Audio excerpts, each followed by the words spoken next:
우리 여기 오래 사신 분들은 기억하실 것입니다. 1989년도 우리 샌프란시스코 이 베이 지역에 큰 지진이 있지 않았습니까? 산타크루즈 산의 그 산 봉우리 중에 하나인 곳을 이름을 따서 지진 이름을 붙였더라고요. 로마 프리에타 봉우리, 로마 LOMA 로마 프리에타 피크. 거기에서 이 발생한 지진이 우리 100년 만에 나온 큰 지진이었다고 합니다.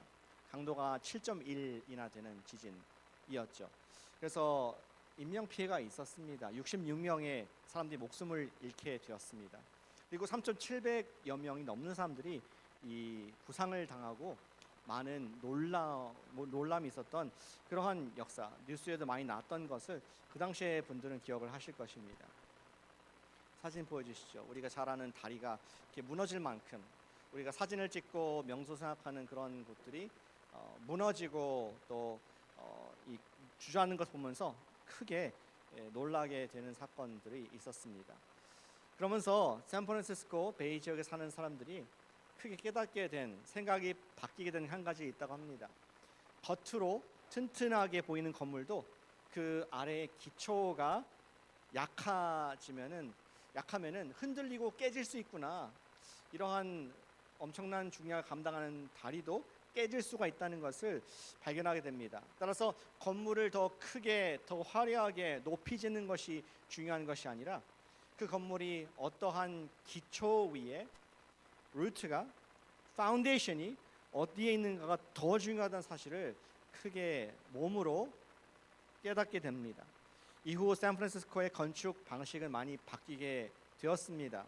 고층 건물을 지을 때에 그냥 크고 무거운 콘크리트를 두껍게 하는 것이 아니라 건물 아래에 보이지 않는 곳에 베드락, 안반층까지 깊이 시추를 해서 거기에 파일을, 이 깊은 안정하는 그러한 심을 박는 것을 넣기 시작합니다. 왜냐하면은 표면의 흙은 흔들려도 겉에 우리가 사는 이곳은 흔들리고 또 무너지고 변할 수 있지만, 지층도 틀릴 수 있지만, 안반석, 그 밑에 뿌리를, 땅의 기초를 이루고 있는 그것은 흔들릴 가능성이 적기 때문에 그렇습니다. 그래서 건물들을 거치장보다는 보이지 않는 그러한 기초에 더 중요하게 넣는 것을 중요하게 생각하게 되었다. 그러한 교훈을 받았다고 합니다. 이제 샌프란시스코는 미국 내에서 가장 엄격한 수준의 내진 설계 기준과 개별 지침을 가지고 있는 도시로 지금 건축을 하고 있다고 제가 읽게 되었습니다. 왜 이 지진 얘기를 하겠습니까? 우리의 삶, 그리고 성도의 삶, 여러분의 삶도 마찬가지 아니겠습니까? 우리가 언제인지는 모르겠지만 반드시 지진이 온다는 것입니다. 평안할 때는 교회도 아름다워 보이고 잘 모이는 것 같고, 평안할 때는 성도 여러분들이 Ladies and Gentlemen, 우리가 정말 교양 있는 사람들처럼 보이고 멀쩡히 보입니다. 그러나 반드시 우리 교회에게도, 그리고 반드시 우리 각자에게도 이 세대의 제너레이션의 이 시대에 지진들이 온다는 것입니다. 고난의 어떤 형태든지 우리 삶의 고난이 지진으로 찾아옵니다. 계속 물결과 같이 지나갑니다. 세속화, 휴머니즘, 세속화의 지진이 계속 일어납니다. 문화적인 압박이라는 그러한 지진도 일어나게 됩니다. 그리고 더 우리가 마음 안타깝게 하는 것은 다음 세대를 흔드는 지진들이 계속 다가오고 있고 또 우리 경험하고 있습니다. 흔들리는, 급변하는 시대 가운데 남게 될 교회는 어떤 교회일까요? 흔들리고 급변하는 세대 가운데 믿음을 유지할 수 있는 성도는 어떠한 성도일까요? 복음의 안반석 위에, 베드락, 복음의 안반석 위에 세워진 교회, 성도만이 든든히 서게 될 줄로 믿습니다. 그리고 그렇게 끝까지 서 있는 교회가, 그렇게 끝까지 서 있는 성도가 결국에는 다른 사람들을 살릴 수가 있고 다음 세대를 위한 모델과 또 세우는 플랫폼이 되며, 그런 교회와 그런 성도가 선교사를 파송하며 하나님 나라를 확장하는 주인공으로 쓰임을 받게 됩니다. 그렇게 서 있는 성도는 하나님께서 이 땅에서 주신 사명을 평생 완수를 할 수 있게 됩니다. 그런 단단한 교회와 굳건한 성도의 모습이 앞으로 미래에도 있기를 바라지만 우리가 읽고 있는 우리 사도행전의 1세기에 그런 교회가 있었습니다. 온갖 초대교회 핍박 가운데에 지진 가운데에 한복판에 우뚝 넘어지지 않고 서 있는 교회가 있었으니 오늘 설교의 제목과 같이 그 교회는 로마 교회였습니다. 제국의 한복판에 우뚝 선 예수 그리스도의 교회 로마 교회, 그 교회는 복음이라는 안반석 위에 서 있었기 때문에 많은 하나님의 사역들을 복음을 감당하는 역사 속에 중요한 바울이 사랑하고 아꼈던 교회로 기억을 남게 됩니다. 오늘 말씀은 교회와 성도를, 저와 여러분들을, 우리 교회를 세우는 진정한 안반석이 무엇인가? 어떤 분은 기도를 합니다. AI 시대 때에 너무나 두렵고 흔들리고 언제 직장이 정지될지 모르는 상황 가운데 너무 흔들리지 않도록 기도합니다. 우리가 흔들리지 않는 진정한 안반석이 무엇인가? 우리 아침에 성령님께서 남겨주신 마지막 말씀을 통해서 이 말씀을 아멘으로 받기를 원합니다. 우리 첫 번째 안반석은 무엇입니까? 교회를 세우는 안반석은 복음을 온전히 알고자 하는 마음입니다. 우리 같이 해주실까요? 복음을 알고자 하는 마음이다. 복음을 알고자 하는 마음이다. 우리 여러분 주보와 조금 변형을 줬죠. 제가 첫 번째 대지에 복음을 알고자 하는, 온전히 알고자 하는 마음이, 아이러니하게도 그 마음이 복음의 안반석의 중요한 기둥이 됩니다. 바울은 우리 에베소 지역 중심에 사역을 했죠. 우리 지난주에는 소풍 야외 예배이기 때문에 조금 기억이 희미할 수 있겠습니다. 근데 바울은 3차 선교 여행, 세 번째 선교 여행에서 에베소 교회를 중심으로 소아시아와 또 마케도니아 지역에 선교를 굳건하게 하는 일들을 했습니다. 그리고 그 사역을 마친 뒤에 밀레도를 통해서 예루살렘으로 향하게 됩니다. 아마 예루살렘에 가가지고 다시 우리 안디옥 자기 본교회로 올라갈 계획이 있었던 것 같습니다. 그런데 세 번째 선교까지 마친 바울을 거기 있던 예루살렘의 유대인들이 고소를 한 내용이 나옵니다. 무슨 고소였습니까? 무슨 죄목을 씌웠습니까? 바울이 전 로마를 다니면서 3번 갔다 왔잖아요. 다니면서 우리 이방인들과 접촉을 했다. 거룩한 유대인이 이방인들 집에도 들어가 같이 먹고 하는 이러한 고소를 합니다. 더 중요한 고소가 뭡니까? 우리 유대인들이 십자가에 못 박혀 죽은 그 예수가 살아났다는 그런 주장을 하면서 무리를 일으키고 있다. 그래서 소동이 예루살렘에 일어나는 것이 우리가 앞에 읽지 않은 내용이 나오게 됩니다. 정부가 개입 안 할 수가 없잖아요. 그래서 로마의 군대 백부장, 천부장이 개입을 하면서 이제 로마가 정부가 군대가 바울을 체포를 합니다. 근데 바울은 참 놀라운 전략가였던 것 같습니다. 위축되고 또 두려워하지 않고 오히려 그것을 기회로 사용합니다. 내가 가이사에게, 시저에게 상소합니다. 그래서 사실은 속셈은 뭐냐면은 자기가 로마의 황제한테 복음을 전하고 싶은 그런 야심찬 계획이 우리 바울 마음속에 있었습니다. 결국엔 바울의 요청이 받아들여졌고 군인들의 호송까지 받으면서 오랜 시간이 거쳐서 배로 로마에까지 이동이 된 그 모습을 우리 본문에서 발견하게 됩니다. 그 앞에 아주 파란만장한 이야기는 여러분들 계속 사도행전 3장씩 읽으시면서 읽으실 수 있습니다. 그리고 그는 재판을 이제 로마의 황제 앞에 재판을 기다리면서 자신을 지키는 한 군인과 함께 따로 있는 것이 허용이 되었습니다. House arrest. 그가 집을 빌려서 그곳에 어느 정도 자유를 누리면서 있는 것이 허용이 되었습니다.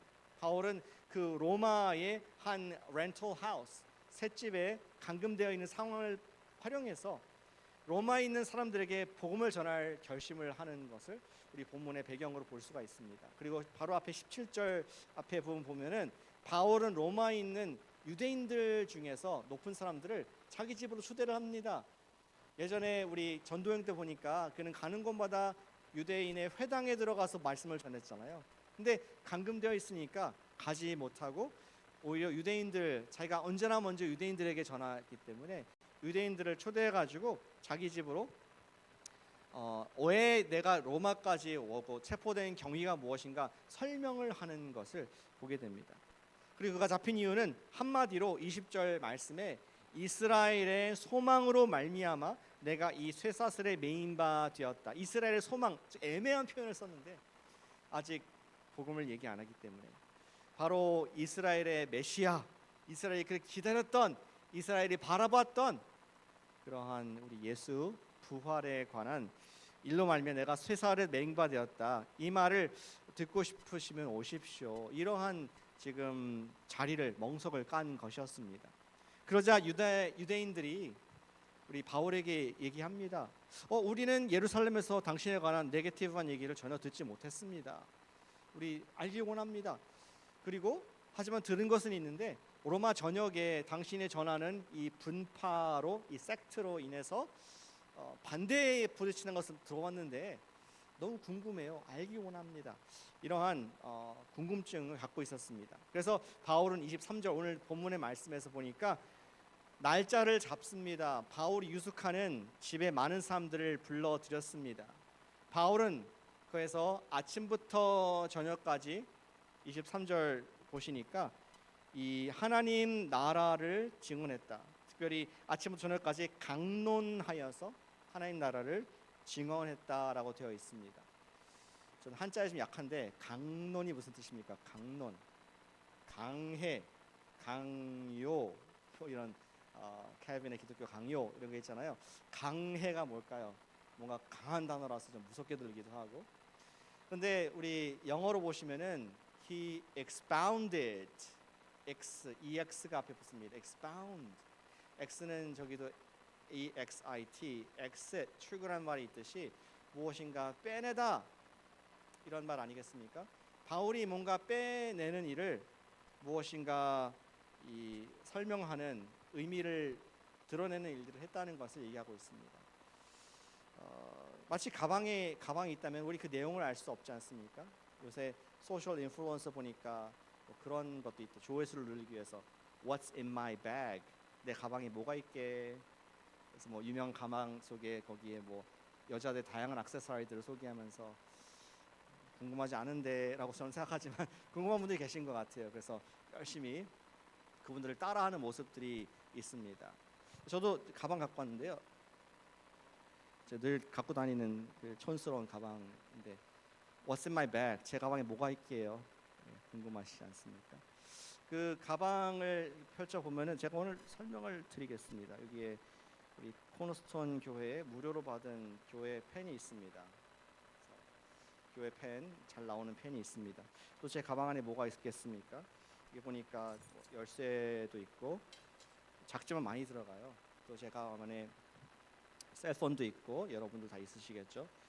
그리고 또 아이패드와 함께 하는 이건 비밀인데 그 키보드, 이렇게 접는 키보드가 있어서 어디서 작업을 할 수 있도록 하고 있습니다. 그리고 What's in my bag? 제 가방 안에 보니까 이런 게 있네요.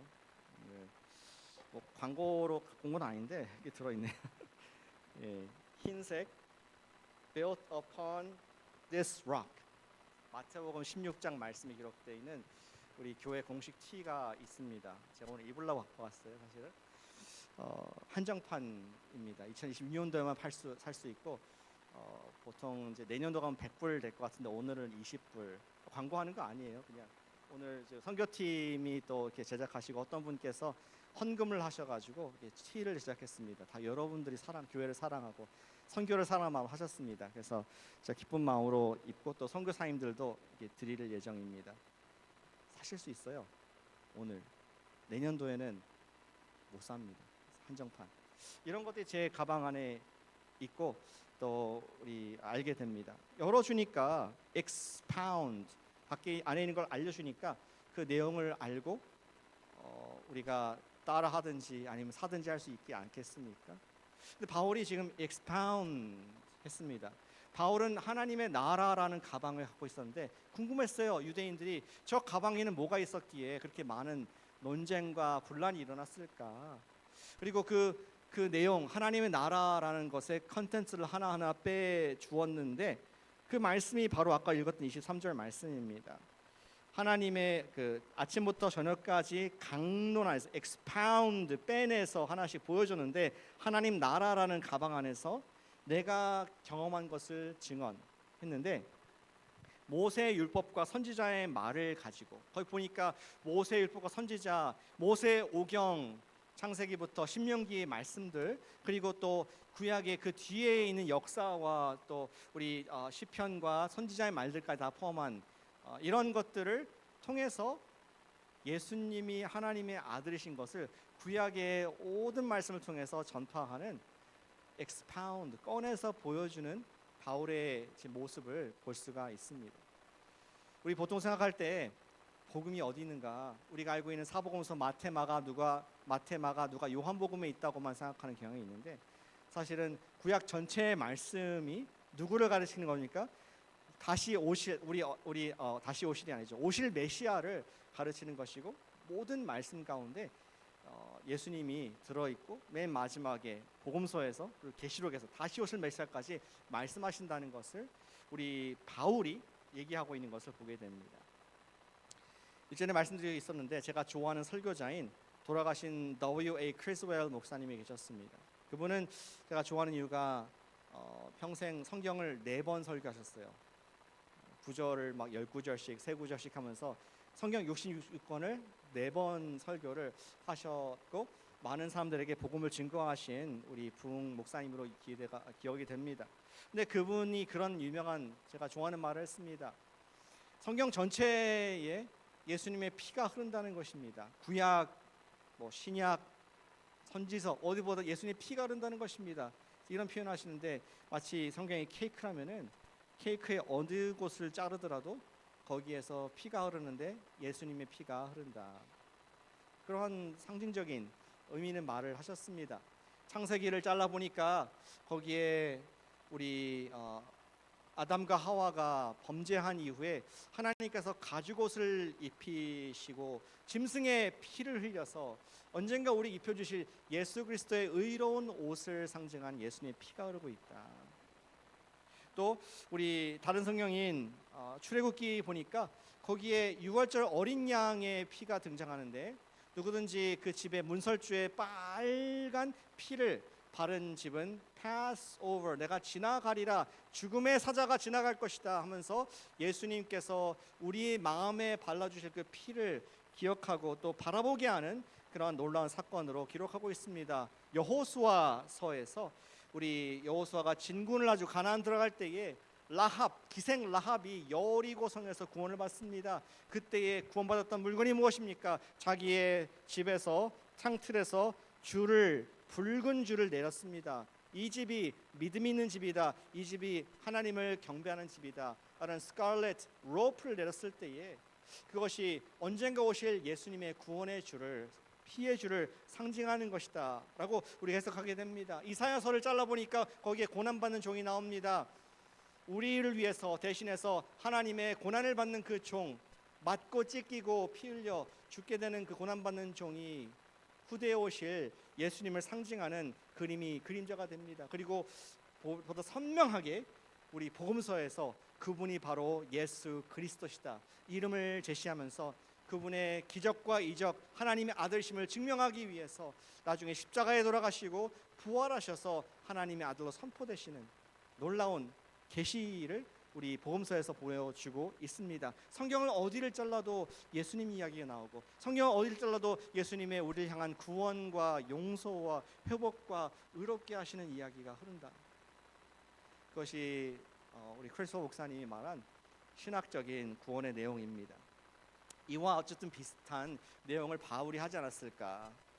우리 모세의 말씀으로 시작해서 선지자의 글까지, 그때는 신약 성경이 없었잖아요. 구약을 쫙 온전하게 읽으면서 각 부분에 나와 있던 그 메시아가 바로 내가 경험한, 증언하고 있는, 내가 witness, 경험한 예수 그리스도이시다.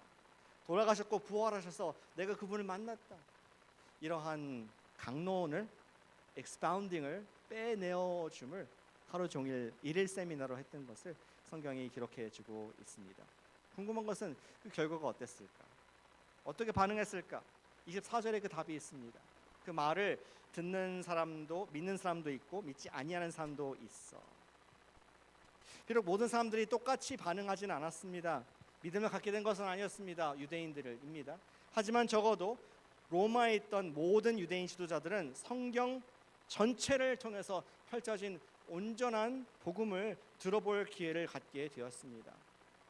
바울은 믿지 않는 사람들에 관한 해석을 했습니다. 이사야서를 인용하지 않습니까? 그들이 믿지 않는 것은 이제는 적어도 그들이 듣지 못해서가 아니라 들어보지 못해서가 아니다 하면서 27절에 어떤 사람들은 마음이 우둔하여져서 들어도 못 듣고 눈으로 보아도 보지 못하도록 마음이 깨닫지 못한 것이다 라고 그렇게 지금 믿지 않는 유대인들을 해석하는 모습을 보게 됩니다. 이것을 우리에게도 좀 생각한다면 이렇게 말씀드리겠습니다. 사실 우리도 시대에도 사람이 예수님께 대한 믿음을 갖지 못하는 두 가지 이유가 있습니다. 하나는 제대로 온전한 복음을 알지 못해서, 들어보지 못해서, 복음도 너무 축약하면은 설득할 좀 요소가 있어야 되는데 너무 쉽게 하다 보면은 믿기 어렵습니다. 알지 못해서 믿지 못하는 경우가 있습니다. 그리고 또 한 가지 이유는, 믿지 못하는 이유는 귀로 들어도 마음이 굳어져 있기 때문입니다.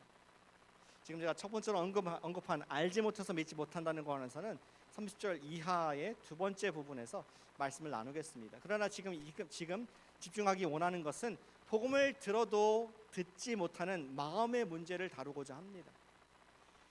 바울은 27절에서 이런 표현을 쓰고 있죠.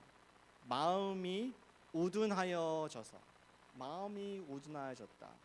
이게 무슨 뜻일까?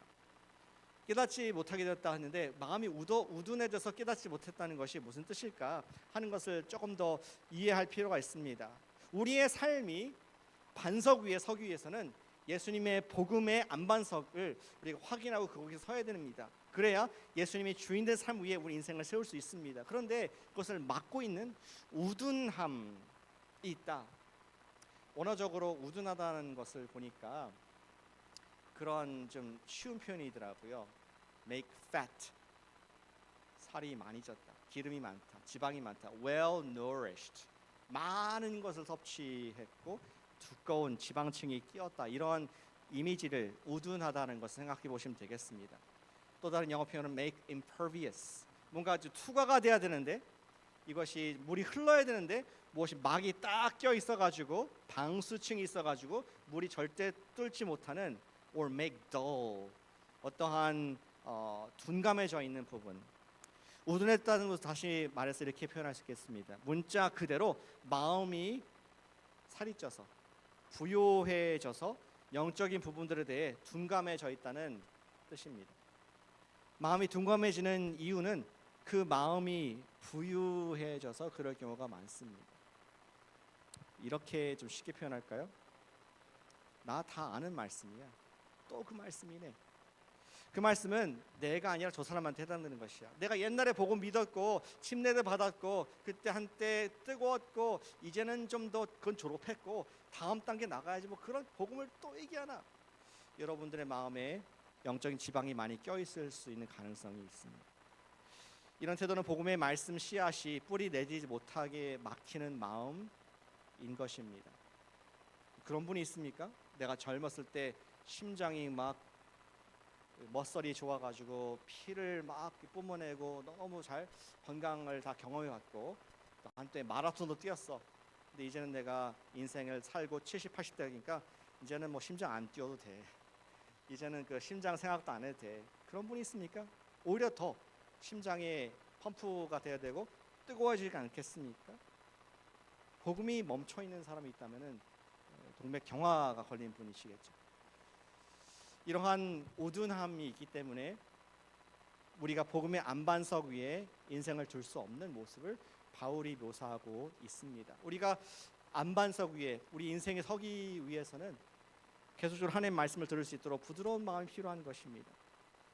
그런 일화가 있더라고요. 어떤 사람이 매일 루브르, 프랑스 파리의 루브르 박물관을 청소하는 그런 일을 했습니다. 그는 매일 수많은 영화들, 유명한 그림들을 지나갔습니다. 그리고 그 세계적인 박물관의 구석구석 전시관, 전시실 또 벽들 어떠한 그림이 걸려 있는지, 어떠한 조각이 있는지, 어떠한 작품인지 다 알고 있었습니다.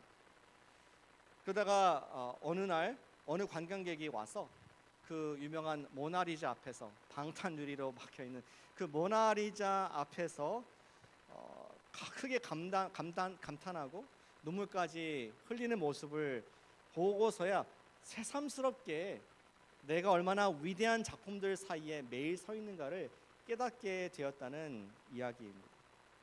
그는 매일 보았습니다. 매일 지나갔습니다. 하지만 실제로는 보지 않고 있었습니다. 왜 그랬을까요? 그는 모든 작품들을 다 알고 있다고 생각했지만 그는 사실은 한 작품도 제대로 감상하지 않고 있었습니다. 그의 안다고 생각하는 그 부유한 마음이 너무나 자주 그곳을 지나가고 그가 거기에 익숙해 있기 때문에 그는 진정한 그 모나리자의 아름다움을 보지 못하고 알지 못하게 했던 마음의 지방에 끼어있던 그런 사람이었습니다. 이런 비유를 드린 이유는 우리도 마찬가지일 수 있다는 것입니다. 매주 성경을 읽고 예배를 드립니다. 여러분들 1년에 몇 번 예배를 드리시나요? 우리 주일 성수하시는 여러분들 훌륭한 분이십니다. 1년에 정말 52번 이상으로 예배를, 특별 예배도 있으니까 들으실 것입니다. 매일 성경을 읽으시는 분들도 계시고 또 우리가 정말 설교도 수만 편을 평생 들으셨을 것입니다.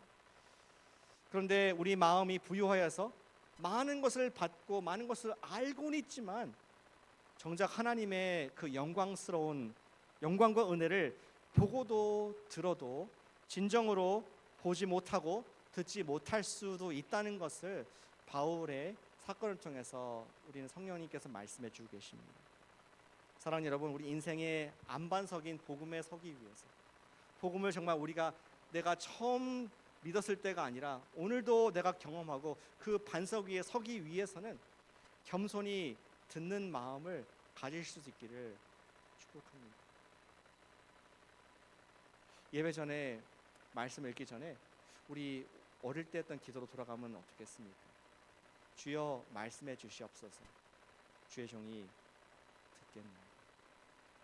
우리 설교를 할 때에도 내가 오늘 뭔가 새로운 거를 배워야겠다, 알기 원한다는 마음으로 듣지 않으시기를 소망합니다. 오히려 주님 나에게 오늘 어떤 말씀을 주십니까? 이 컨텐츠를 몰라서 듣는 것이 아니라 성령 하나님께서 저와 여러분들 오늘 이 본문을 다루게 하시는데 성령 하나님, 저도 두렵고 떨리는 마음으로, 여러분들도 두렵고 떨리는 마음으로 하나님 저에게 어떤 말씀을 주십니까? 우리가 하나님 말씀에 대한, 주님의 말씀하심에 대한 배고픔을 잃지 않는 살아있는 성도 되시기를 축복합니다. 교회를, 그리고 우리 인생을 세우는 안반석 복음은 온전히 알고자 하는 마음, 온전히 믿고자 하는 우리의 기도인 줄로 믿습니다. May you stay hungry for the word.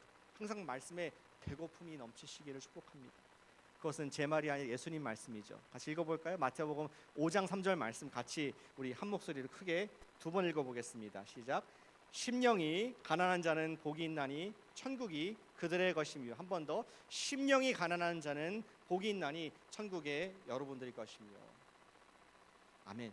교회를 세우는, 또 우리 삶을 세우는 안반석은 바로 살과 같이 부드러운 마음, 우리 교만과 지식과 바리새인과 같이 외식이 쌓이는 그런 아는 것으로 쌓인 그런 알미 아니라 우리 주님의 말씀을 내가 받길 원합니다. 그런 겸손한 부드러운 살과 같은 마음이 될 때에 저와 여러분들의 발은 이 반석 복음 위에 서게 될 줄로 믿습니다.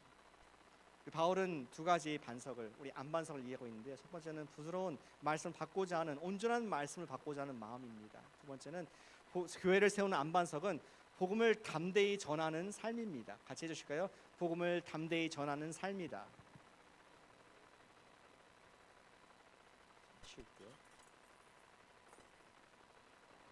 바울은 성경 전체에 펼쳐진 복음의 강론을 듣고도 마음이 우둔하여서 듣기를 거절하는 유대인들이 돌이키게 되길 원하는 마음으로 말씀을 기쁨으로 받는 또 다른 부류의 사람들과 비교해서 말하기 시작합니다. 우리 시대에는 비교하는 걸 싫어하잖아요. 비교해서 나를 나쁘게 얘기하는 것을 우리가 나쁘게 생각하는 경향이 있는데 때로는 필요합니다. 도전받기 위해서.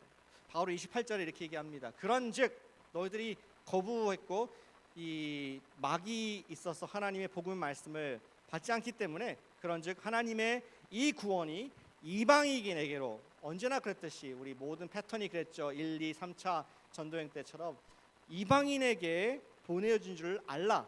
그들은 그것을 아멘으로 받을 것이다.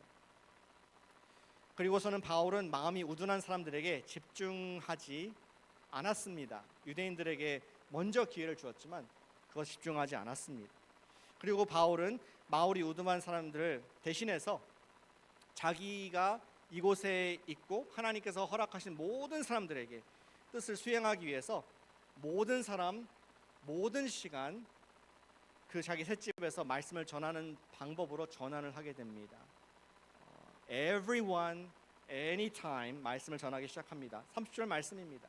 바울이 온 이태를 2년을 자기 셋집에 머물면서 자기에게 오는 사람을 다 영접하고, 이게 독특한 상황인 것 같아요. 항상 바울이 다녔잖아요. 여행도 많이 하고 그가 복음을 집에서 전하고 회당에서 전하고 우리 정말 아덴에 있는 그러한 거대한 앰퍼티어로에서 전했었는데 갇혀있는 상황 가운데 오는 모든 사람들을 웰컴하면서 말씀을 전했습니다. 아마도 바울이 하나님의 뜻을 전한다, 바울이 부활하신 예수님에 대해서 전한다, 그리고 그 말씀을 들은 사람들이 삶이 변하고 기쁨이 생기고 소망이 생겼다, 이런 것이 로마 시내에 쫙 퍼졌던 것 같습니다.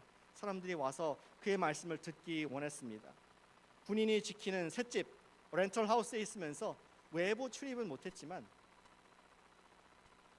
자신을 향한 하나님의 뜻을 알고자 하는 사람들로 인해서 많은 사람들이 문전성시를 이루는 경험을 바울이 하게 되었다는 것을 누가가 기록해주고 있습니다. 그런데 바울은 계속해서 복음의 말씀을 전하는 삶의 그 경험은 그가 로마 자택감금 상태에서 위축되었을 수도 있었을 상황입니다. 아이고 내 신세, 내가 뭘 잘못했다고 지금까지 하나님 복음을 아시아와 마게도니아, 유럽에 전파했는데 하나님 내 꼬라지가 무엇입니까? 왜 이렇게 내가 감금되어서 이렇게 죄수로 있어야 됩니까? What did I do wrong? Why God? 하나님께 쓴 마음을 가질 수도 있었겠습니다. 근데 바울은 오히려 더욱 담대하고 굳건하게 하나님 말씀을 전했다. 저는 우리 사도행전 28장 31절 말씀이 이 성경의 이 우리 사도행전의 클라이맥스로 느껴집니다. 같이 한번 다시 읽어볼까요? 사도행전 마지막 구절 31절 말씀입니다. 어떻게 끝납니까? 읽겠습니다. 하나님의 나라를 전파하며 주 예수 그리스도에 관한 모든 것을 담대하게 거침없게 가르치더라. 주 예수에 관한 것을 어떻게 했다고요? 담대하게 거침없게. 그냥 기회 되면은 하고 아유 내 신세가 뭐 이런데 무슨 뭐 전화요. 그렇지 않았습니다. 그는 조금도 거리낌이 없이 담대하게 오히려 다른 사람들을 세워주는 그러한 바울의 모습 보게 됩니다. 보니까 바울은 뭔가 남들이 없는 안반석에 서 있다는 것을 발견을 하게 됩니다. 가장 복음을 전하기 안 좋은 상태에 있었던 바울, 그리고 그가 자유롭게 선포할 수 없는 상태였지만 그러나 그가 계속해서 하나님 말씀을 전파했고 주 예수님에 관한 것, 즉 복음을 나눴을 때에 더욱 담대하고 거침이 없었다는 것을 우리 사도행전에 누가가 증언해주고 있습니다. 과연 그의 발은 안반석 위에 서 있게 된 것을 저와 여러분들에게 보란 듯이 말씀하고 있습니다. 그렇게 세워진 교회가 무슨 교회다? 로마 교회. 네로의 불핍박을 견딜 만한 견고한 교회, 로마 교회가 되었다 얘기하고 있습니다. 우리 여기서 중요한 적용을 발견하게 됩니다. 지금 우리의 삶이, 저와 여러분들의 삶이 아무리 연약한다 할지라도, 지금 상태가, 나의 상태가 하나님 나라를 전파하거나 남을 도울 위치가 아니라고 느껴질다 할지라도 같이 한번 따라해 주실까요? Just do it. 갑자기 영어 하니까 당황하셨어요? Just do it. 그냥 하시길 바랍니다. 우리 계속해서 하나님 나라의 복음을 전하는 삶을 살 때에 아이러니하게도 우리의 삶은 안반석 위에 서게 된다는 것을 우리 사도행전이 결론적으로 말씀하고 있습니다. 우리 셀에서 큐티를 just do it 나누시기를 축복합니다. VIP에게, 여러분 기도하시는 분에게 내가 목사님 5번 전했는데 맨날 거절당하고 마음에 이제는 힘들어요. Just do it. 또 그래도 당신 예수 믿으셔야 합니다. VIP에게 예수님 전하시기를 바랍니다. 성경 공부 모임에서 우리 가스펠 라이프 하신 분들도 많이 계신데 그냥 배우지만 말고 여러분의 생각을 나눠보시길 바랍니다. Just say it. 나의 생각과 이야기를 나눠주시길 바랍니다. 그리고 직장에서 여러분 많은 경우 직장 다니시죠. 내가 만난 예수님을 이야기를 증언하실 수 있기를 소망합니다. 하나님께서는 복음의 말씀을 전하는 사람들의 발을 굳건하게 하시는 역설이 있으시기 때문입니다. 그런 비유를 들을까요? 마치 여러분들이 아침에 일어났는데 Do you feel like jogging? 우리 코너스턴 교회 요새 Run with Jesus 우리 러닝 클럽 멤버들도 계신 것 같죠?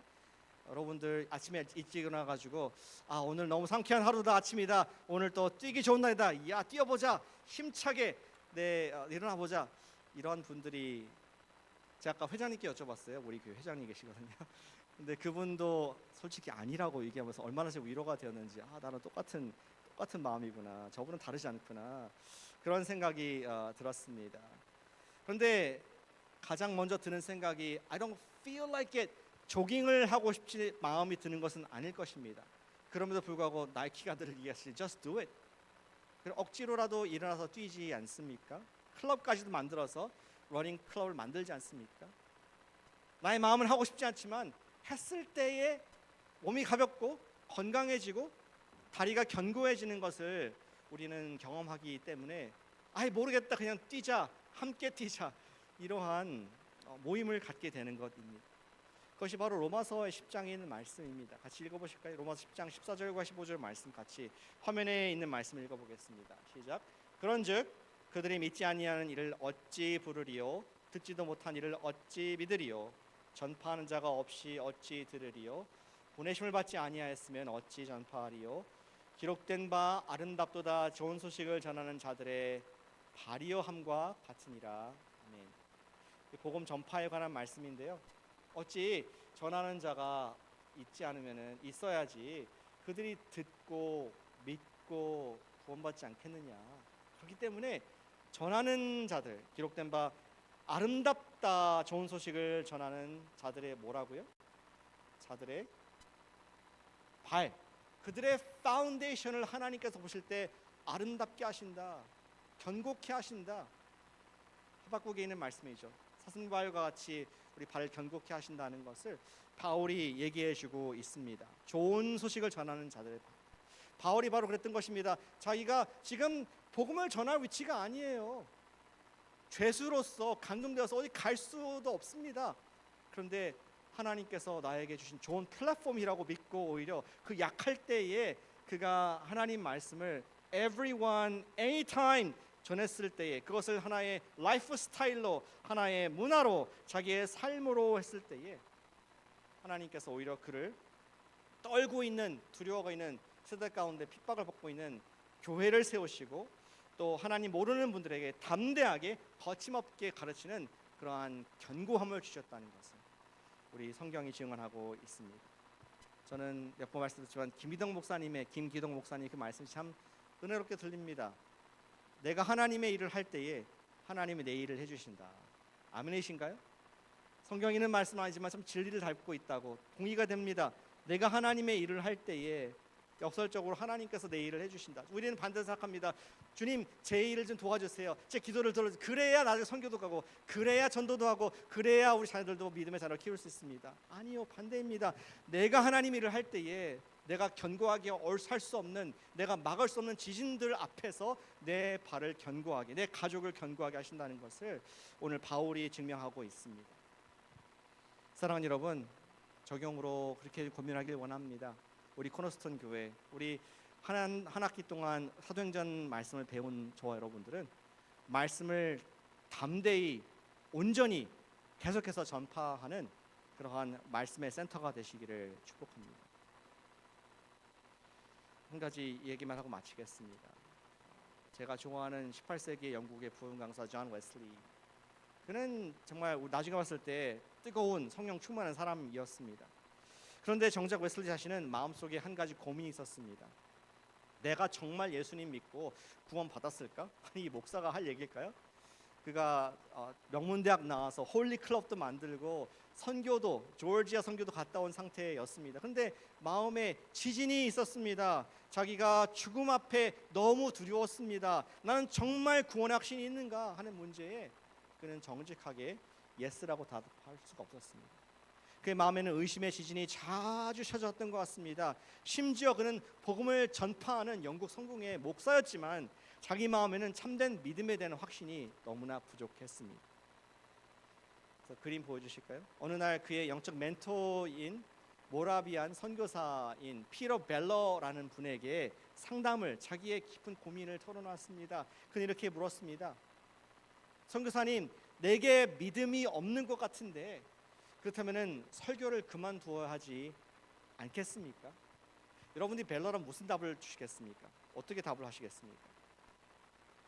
그래, 젊은이 맞다. 당신도 모르는 걸 남한테 전하면은 위선자, 바리새인, 복음에 해를 대는 사람이야. 하지마, 그만해 라고 저 같으면 했을 것 같습니다. 그러나 피터 벨러는 의외의 말을 하게 됩니다.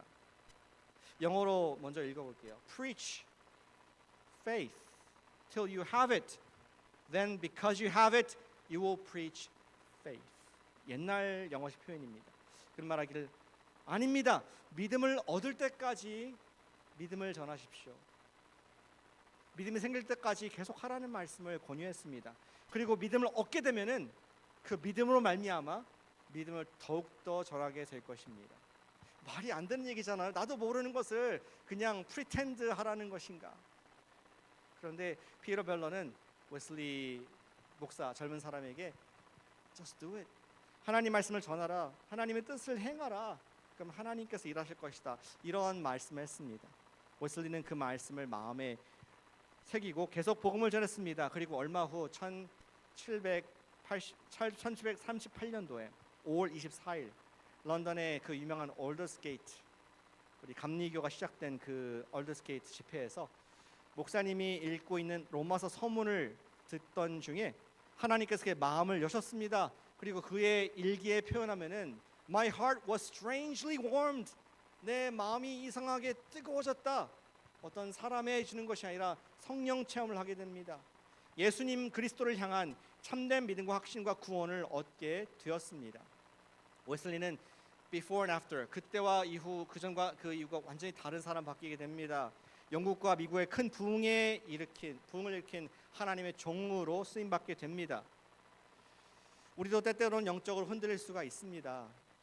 믿음이 약해질 수가 있고 하나님의 역사가 잘 보이지 않을 수 있습니다. 그러나 그럴 때 우리는 복음에서 떠날 것이 아니라 언젠가 하시겠지, 차차 멀어지는 것이 아니라 오히려 바울과 같이 복음 앞으로 더 가까이 나아가실 수 있는 믿음이 있으시기를 축복합니다. 복음을 듣고 묵상하고 붙들어야 합니다. 그 반석을 놓치지 말아야 됩니다. 그리고 배고픈 마음으로 전파할 수 있어야겠습니다. 하나님께서 복음을 통하여 우리의 마음을 열어주시고 믿음을 더욱 견고하게 하실 줄로 믿습니다. 담대히 온전히 그리고 계속 전파하는 우리 코너스톤 교회 되시기를 축복합니다. 그렇기 때문에 우리가 이번 주 토요일 날에도 가기 싫지만 레드시티에 노방전 나가는 거 아니겠습니까? 예수님 믿으세요. 예수님이 당신 위해서 십자가를 지시고 부활하셔서 당신의 구세주와 주님이십니다. 회사가 당신 주인이 아니고 AI가 주인이 아니고 자녀들이 주인이 아니고 예수님 당신의 주인이 되실 수 있도록 예수님께서, 하나님 아들께서 당신에게 모든 것을 주셨습니다. Just do it 하는 것 아니겠습니까?